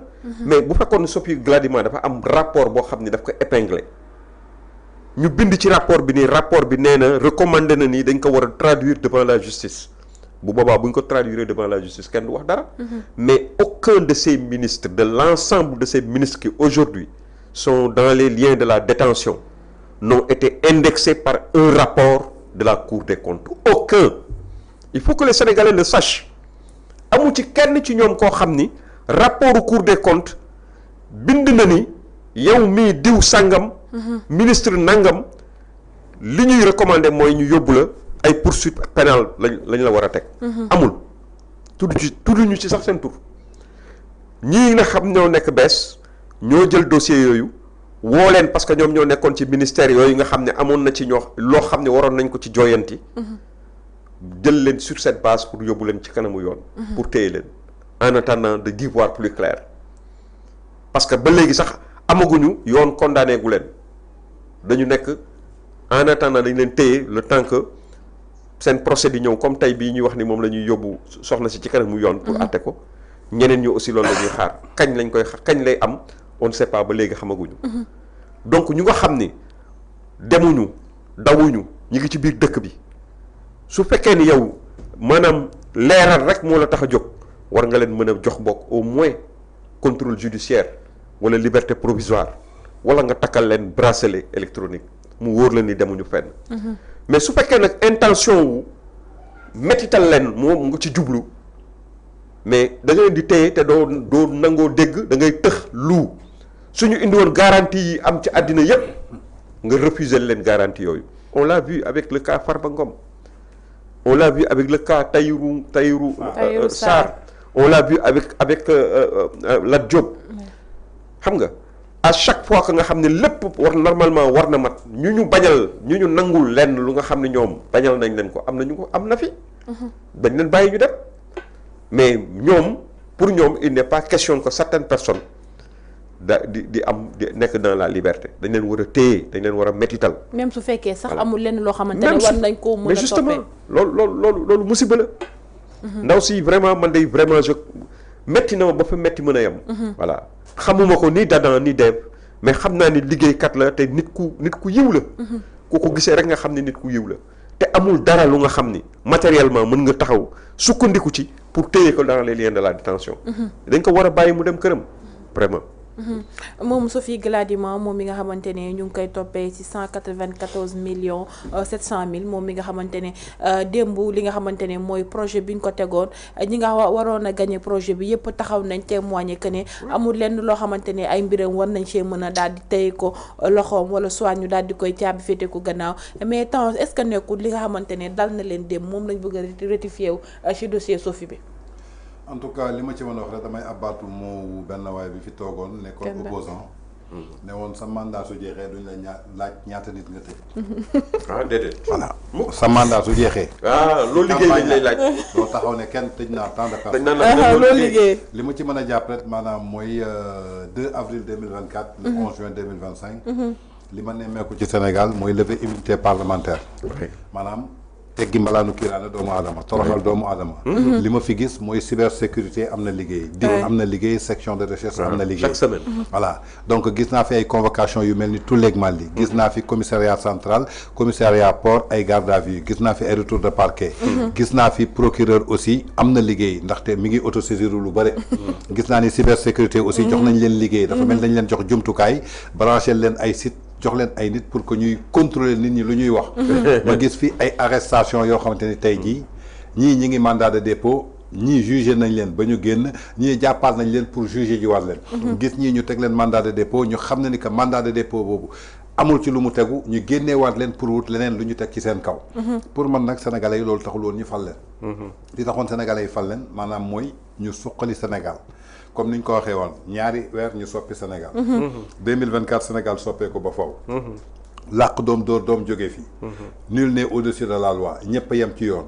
waaye ñëpp suñu yemoon ci yoon yaakaar naa ni kii nga xamante ni mooy Kayré ak ki saagoon président Macky Sall tey jii du ñu tabaskee seen kër wax dëgg yàlla ba ci Kayra dem na fële nga xamante ni mooy Walfadjri def fay aveu mel ne daf leen di gën a dugal sa même Kayra laa moo fi toogoon dugal Khoureychi Thiam bi nga xamante ni moo jiite Fès ne moo doon fay yaay faatu pour que ñuy taal dëkk bi ñooñu tey la ñu def ay héros ci Sénégal donc parfois damay posé wu question li ma doon waxtaan ak bërki dem bu benn kilifa bu nekk Allemagne mais na ma souvent dañuy foog ni kilifteef ci oto bu rafet la kilifteef ci sol yére bu rafet la kilifteef ci jox la benn ndombal tànk la déedéet kilifteef ci bopp la kilifteef ci jikko la kilifteef ci mat la kon tey je crois que Sénégal dafa jàkkaarloog benn impasse boo xamante ni kenn bañu reddition des comptes reddition des comptes ñun ñëpp dañ ci d'accord muy yow muy man képp ku ñu dénk da nga war a leeral waaye la ñuy leeral tey dafa bokk ci li nga xamante ni mooy Covid 19 Covid 19 nag dafa am lu fi xew 14 personnes dee ci ñu foog ni fa lay yem mu daal di lu ñu naan ñax bu wow dina lakk bu tooy mu lakkaale ba 86 personnes dee ci te boobu ba tey ji leeragul Covid 19 dafa am lu fi xew waaw parce que loolu xew na fi tey ba doomu Sénégal bu juddoo Sénégal màggee Sénégal amul certificat amul dara mosul xalaat ni que sax dina am visa génn ba tey jii mu exilé wu génn Sénégal dem dëkki Genève. dëgg la et pourtant ba tey jii leeragul. kon su ñu bëggee lépp leer rek je crois que foofu la ñu waroon njëkk a leeralee. voilà donc li may jàpp ci affaire Sophie Gladima rek maanaam reddition des comptes la ñu wax. gisooguma nag dossier bi ko épinglé. man gisooguma ko néew ma amul de. pour que mu leer neewuma amul mais gisooguma ñu publier ma dossier bi épinglé na Sophie Gladima dossier bi épinglé na Mansour Faye gisooguma ko dossier bi épinglé na Moustapha Diop gisooguma ko nii kii nga xamante ni mooy Ismaïla Madior Fall lenn daal laa gis mooy dossier bi épinglé na Mimi Touré boobu gis naa ko et pourtant tey kooku mi ngi seen wet xanaa du reddition des comptes rek ki bëgg a def reddition des comptes nga gis bi ñu épinglé yow jàppoo kooku parce que mi ngi ci sa wet donc làq doom dóor doom bi mi ngi feeñ su dee Macky Sall dafa jëloon concom teg ko ci ay kudd may laaj lii lan lañ ci teg donc c'est-à-dire que dama bëgg a xamal Sénégalais yi y a pas de rupture parce que Sophie Gladima sax du ma ci sore parce que dama ko wax répété waat ko nee naa la ñi ñu jàpp ñëpp tey ci Covid 19 d'après li ma jotagum ci information ci Sophie Gladima ak xaalis bañ koy laaj. nit ki balaa nga koy toppee reddition des comptes dafay fekk mu jël xaalis bi lekk ko. wala mu jël xaalis bi dugal ko feneen. waaye entrepreneur bi jot na xaalisam nee na leen pare naa pour fay leen seen xaalis. Sophie Gladima yow li nga waroon jëndee matériel mu ne matériel bi ki ko jënd mi ngi nii matériel baa ngi nii sur place. yéen a yor léegi ministère boobu matériel baa ngi nii. nga teg sa bët ci matériel bi teg sa bët ci ki yor li mu war a tabaxee. yow nga yor pouvoir war a joxe suuf bi war a tabax. nee na da ngay jàpp kooku yóbbu ci kaso. mais yal na yàlla def jàmm rek. yal na yàlla def jàmm lu waay mën na def. gis nga fii lu waay mën na def lu waay rendi ci sa loxo lay naaj. gis nga fii répétition rek ko fi am. xëy na ñoom nag sorewuñu tukkiwuñu demuñu fenn. waaye gis nañ fi ay cas yu garaaw. dama lay xoolal kaawu Dadis Camara. il était président. mais am na jour bi ma koy xool ak chemise am gars yi di ko xëcc. mu toog di wax ay wax di toog ay wax. dama ne regardez cette personne pour ki démb moo nekkoon président Gbagbo. gis nañ fi ay cas d'autres chefs d'État voilà gis nañ fi yeneen cas bërki démb fii nga xamante ni mooy Gabon gis nañ ko suba du añ du reer lu waaye ren di sa loxo lay naaj yàlla gëmmul nelawul benn justice moo taxaw mooy justice su yàlla nit ku foog ni da nga am doole wala am pouvoir jàppal ni que amoo dara sénégalais yi ñëw la dénk ko jox la te yàlla da lay seetaan ndaxte nee naa la su du woon loolu nit su jógee di liggéeyi doomu aadama pour que mu yàqu yàlla suñu borom def mu bañ a antu mais da lay bàyyi ak sa pexe ak sa yéene xam ne keroog yow mal xiyaam tu auras des comptes à rendre donc je crois que pour le cas de Sophie Gladima loolu donc laa ciy wax dañu foog ni dañoo am doole dañu foog ni ñoo am pouvoir boobu dañ koy jël di ko tegaat ci seen ñi leen joxoon tey pouvoir bi muy askanu Sénégal ku ci mën a am escorte tey peuple sénégalais la ku ci mën a am ay oto ku ci mën a changer garde-robe ku ci mën a yéeg tey ci avion ku ci mën a yéeg ci jet privé ku ci mën a jógee dëkk bii dem dëkk bii am na fi ay dégg mosoo leen dégg ni ñi ngi dem ci dëkk bii wala ñi ngi dem dëkk bii léegi nag Mali yomb na Gambie yomb na Guinée yomb na Côte d'Ivoire yomb na yëpp ñu ñëw teeru la aéroport xamal ku la ko may mooy le peuple sénégalais et peuple boobu ñëw la dénk tey loi bi waxoon na ko nee na force restera au peuple et ce peuple là est là et vous attend le dernier virage 2029 nag sorewul mu nekk jàngat bu am solo ci mbirum Sophie Gladima espérons que tey li nga xamante ne bu jàkkaarloo ak ñoom dinañ mën a rectifier li nga xamante ne moo jëm ci dossier mbay ko mu daal di ñibbiwaat ci ay këram ndax njabootam soxla nañ ko lool waaye dafa am beneen information bu fi daal di ruus léegi ñu naan liberté provisoire bu Farba Ngom dañ koo daal di rejeté waat ndax tey ci àllarba bi avocat Farba Ngom yi dañoo présenté devant la chambre d'accusation financière le recours contre l'ordonnance de refus de mise en liberté provisoire prononcée par le juge d'instruction ñu naan selon l'information la Chambre a rendu la décision immédiate après les débats. Elle a déclaré irrecevable les requêtes formulées par la défense. En conséquence, Farba Ngom demeure incarcéré. waaw mais mooy li ñu doon wax léegi. daanee la guñu sax. Donc ça ne surprend personne en réalité. C'est une logique implacable de mettre des opposants au vert, comment dirais-je, dans le ñuuf. Et de les y maintenir. lu mu mënoon indi ma ni la nee naa la bu indi woon ak xaalisu États-Unis yëpp bu ko dajaloon indi ko comme garantie sax duñ ko bàyyi. Parce que problème bi moom mooy l'objectif visé c'est de le mettre en prison et qu'il y demeure. ba mu seen cob ba mu soob leen ñu doo koy bàyyi mu doog a dem. mais déjà Farba Ngom Ndeye Fatou. nit koo xam ne yow. mësul liggéey ak état. On ne le dira jamais assez. Il n'a jamais travaillé pour le compte de l'état du Sénégal. Il n'a jamais, c'est pas un fonctionnaire. waxantuma la nag muy nekk ay directeur wala muy nekk ministre wala muy nekk trésor di fa liggéeyee. donc bu fekkee ni yow da nga ni am na lu xóor bu am nga problème bu am na loo xam ni jaaduwul gis nañ ko ci compte Sénégal. yow nga tëb. demuloo ba téye ka nga xam ne moom mooy responsable loolu wala ña nekk responsable loolu nga dem di seeti ña am nekk en complicité ak ñoom ña nga xam ni loolu daf leen profiter peut-être même bu fekkee ni def am na sax ñoom ñoo ko def ñeneen ñoo ko def profiter leen ci maanaam ñooñu nekk en situation de complicité c'est paradoxal quand on inverse la procédure l'arrestation du complice en attendant boobaak léegi ñu ngi xaar les auteurs de ce forfait jusqu'à présent pourras gisuñu dara te noonu lay continuer dem parce que xaalis bu jóge ci trésor public bu Sénégal am na ordonnateur de dépense am na koo xam ne moo ko génnee te génne ba jaarul yoon am na koo xam ne moom moo ko joxe ni nangam ordonnateur am na exécuteur. chaîne bi chaîne la. ñooñu seen responsabilité mooy responsabilité yi gën a mag. bala ngay wax complicité nga wax ñi nga xam ne ñoom ñoo def. même bu fekkee ni da nga téye ni diw complice ana ña def ba léegi. kenn gisu ko de. yaakaar naa ni nag loolu Sénégalais yi aussi war na leen préoccuper. parce que téye ko ci kaso bi noonu comme ça.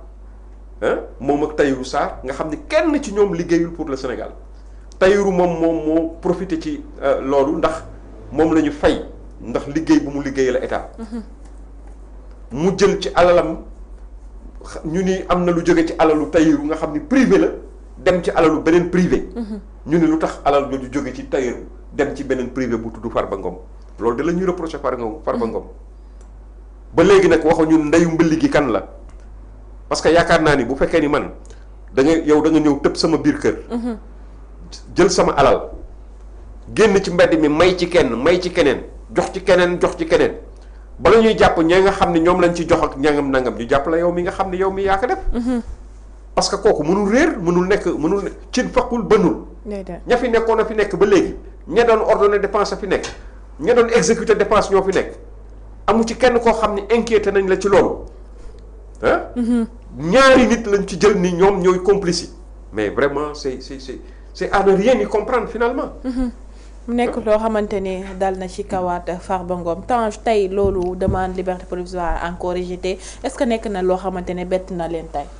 avocats yi sax bett nañ seen liggéey rek la ñuy def. dañuy def seen liggéey rek. avocats yi seen liggéey doog la ñuy def xam nga Ndeye Saly Dieng Diop.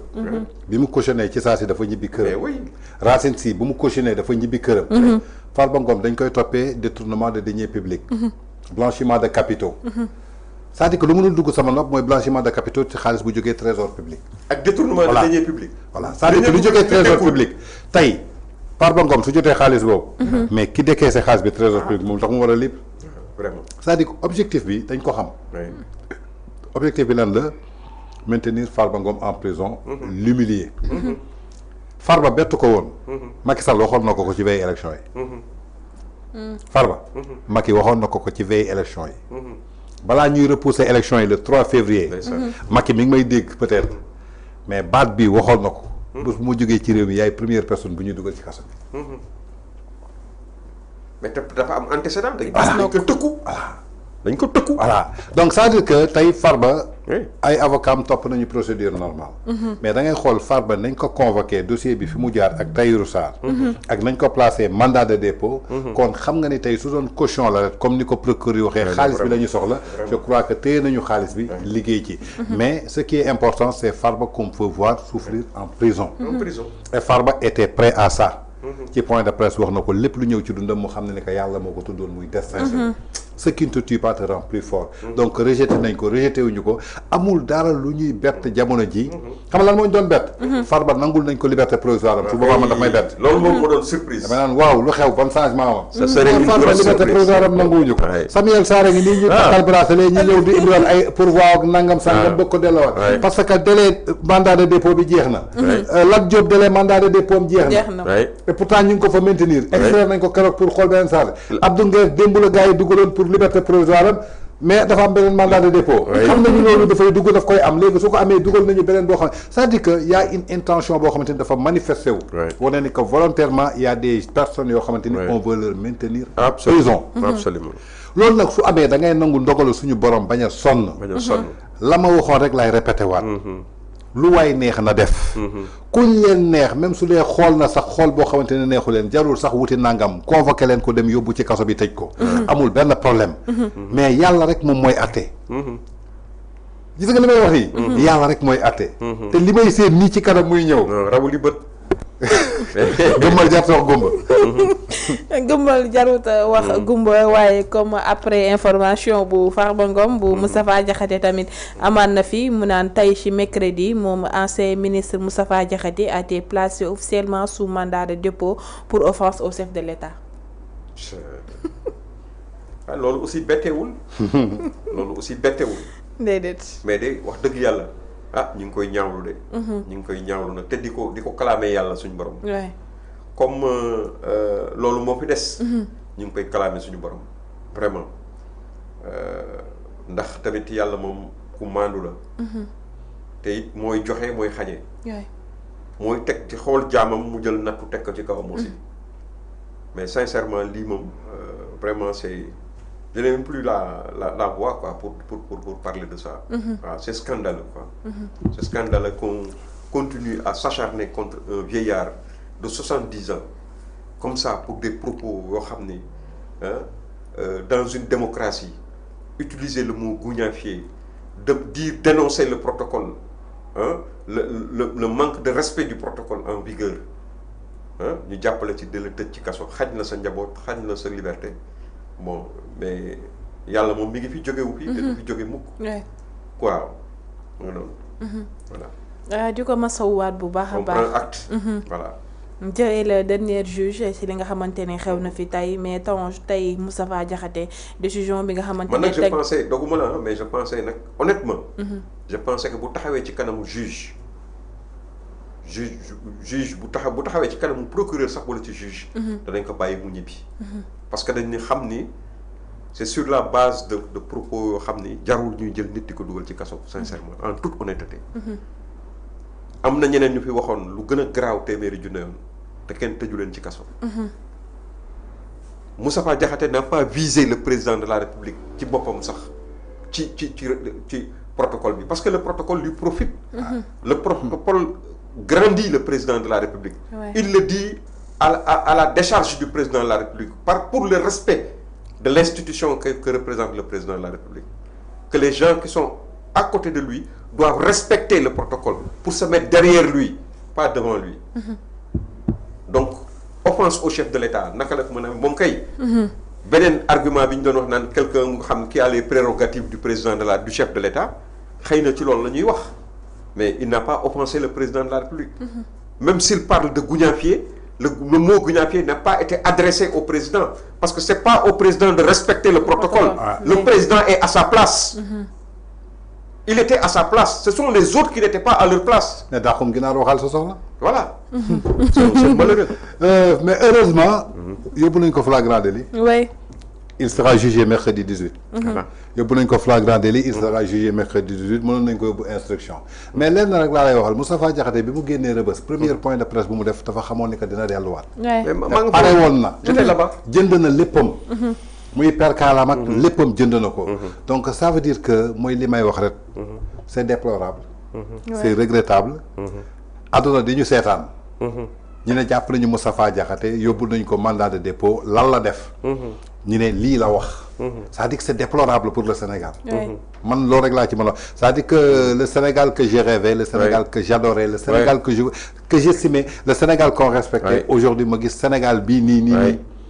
ak yenn décision wax nga ko léegi nga ne su jàkkaarloon juge mais juge aussi bul fàtte ni que procureur am na nu mu lay chargé juge bi mënul def dara lu dul teg la mandat de dépôt suñu code de procédure pénale moo tëddee noonu dafa am ay infraction yoo xamante ne su la ko teglee dañ lay teg mandat de dépôt pour jox la benn cas rek man ci sama cas biñ may convoqué ci Covid bi le procureur ne m'a même pas vu ne m'a même pas vu et pourtant li mu jox juge bi placé na ma mandat de dépôt man il m'a placé sous mandat de dépôt voilà gisul sax juge man gisuma procureur xam nga war nga gisanteeg procureur mu wax la lii wala baat ak baat ba léegi je connais pas le procureur xaw ma dafa ñuul xaw ma dafa xees xaw ma dafa njool xaw ma dafa gàtt j'ai vu le juge qui m'a notifié que le procureur wax il m'a placé sous mandat de dépôt mais j'ai répondu à des questions et le juge a pris les documents et les preuves que je lui avais donné avec son téléphone il a calculé et il a trouvé le montant net et il m'a libéré donc ça veut dire que gis nga parfois procureur su la bëggee téye da lay téye Moustapha Diakhaté suñ ko narul woon def mandat de dépôt du am garde à vue déedéet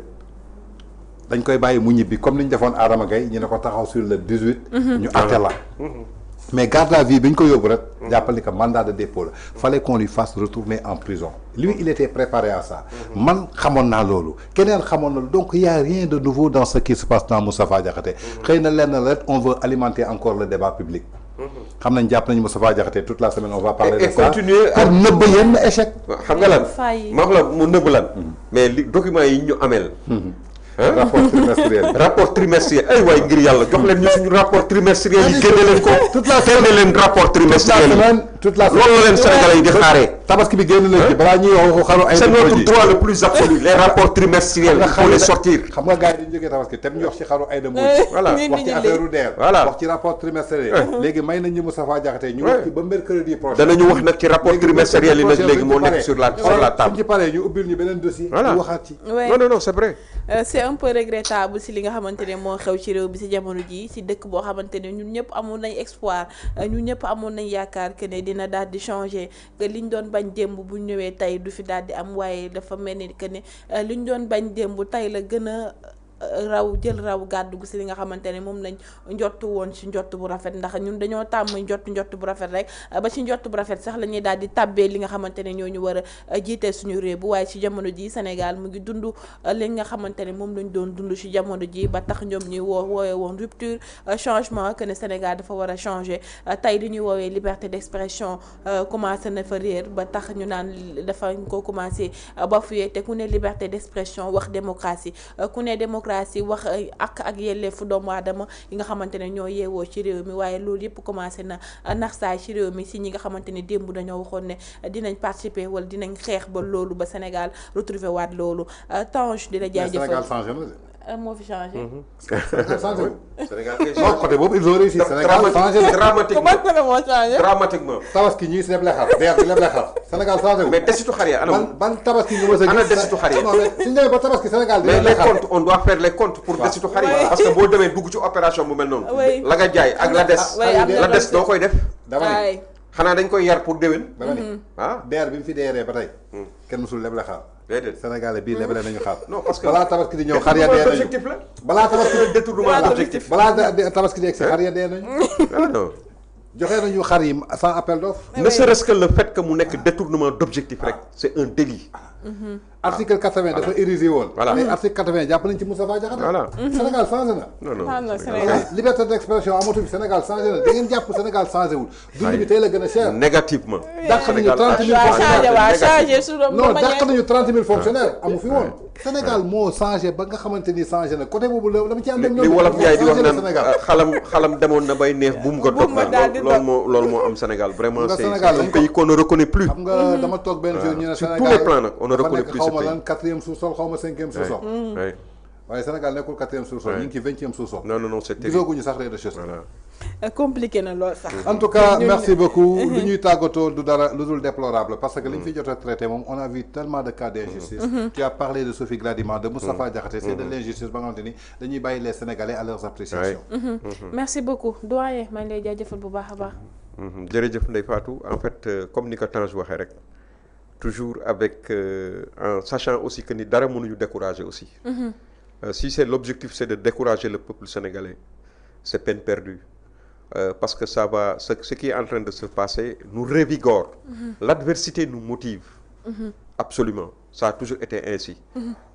Tant que on aura un souffle de vie danañu taxawu suñu askan. ak nag toujours contre ce qui est erroné et toujours pour ce qui est juste. idée bu mu mën a juste fu mu mën a jógee dañu ci ànd. mais idée bu justul bu mën a doon danañ ko combattre. Et vraiment nous regrettons que notre pays connaisse ces moments de recul économique, de recul démocratique sur les libertés individuelles et collectives. Hein? Vraiment le pays là est devenu méconnaissable. C'est un pays bu nga xam ne xalaatuñu woon ni dana egg ci dimension yu mel ni surtout nag venant des gens yoo xam ni qui nous avaient promis monts et merveilles. Qui nous avaient promis comment dirais-je plus de démocratie, plus de liberté, un mieux vivre, hein, des progrès économiques, hein. Mais à la ça fait 2 ans yu manqué 6 mois bañ fi nekkee ba léegi. liñ fi gis yëpp mooy lii ñu wax tey rek la ñuy wax daaw ba ren li ñuy wax mooy procureur woor na diw jàpp nañ ko mandat dépôt na lan la def et cetera et cetera. Mais ci wàllu koom gis nga ni ñu nekkee sur place bi ñuy def ak recul bi ñuy def. Voilà. Donc vraiment yal na yàlla jàppale que Dieu veille sur le Sénégal. Vraiment voilà. Merci beaucoup doyen di la jaajëfal bu baax a baax disponibilité bi nga am à chaque fois bu ñu la woowee rek da ngay daal di ñëw répondre suñu invitation te wax ba kàddu bu fikkati rek askanu Sénégal yëpp mën nañ ci jëriñoo. Merci aussi à Tange moom mi nga xamante ne à chaque fois rek mbégte ak contentement lay am di partager ak plateau bi amee internetu VIP People c'est émission 4 sur table fi lay daal di jeexee waaye teew ñu ngi leen di dig daje ci kanam ak suñu yeneen jotaay ñu ngi leen di jaajëfal bu baax a baax.